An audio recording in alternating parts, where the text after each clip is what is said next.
I found a disturbing yoga stream. If I stop watching, I can't save her. She called it Yoga for One. I found her stream a month ago, tucked between kickboxing and home gym thumbnails. Her thumbnail was a simple shot of her face, so near I could count her freckles. Teeth a little too large, nose slightly crooked. I'm not a yoga guy, but I tuned in. Seconds later, I was entranced. Her living room was haphazard, speckled with plants and magazines. She posed with hands on the floor, hips thrust in the air, her butt perched in the center of the screen. I decided to stay. I had no mat, so I laid out a towel. It was hard to follow. She talked a lot, and only some of it was about the routine. She said her feet smelled like peaches and cream, and she wanted to gobble them up. I inhaled my own socks, failing to notice she'd moved. After my muscles trembled from unfamiliar positions, I called it a day. Then I noticed subscribers. 1. That was me. I felt inexplicable guilt when I closed the browser, like I was abandoning her. I checked back the next day. She was always streaming.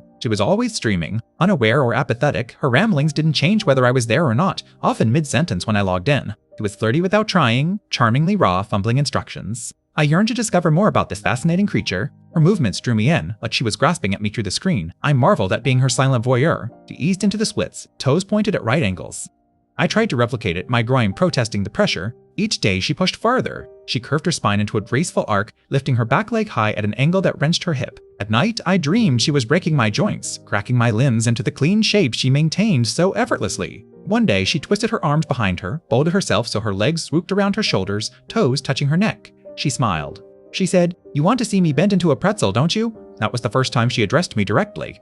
I would forget to eat.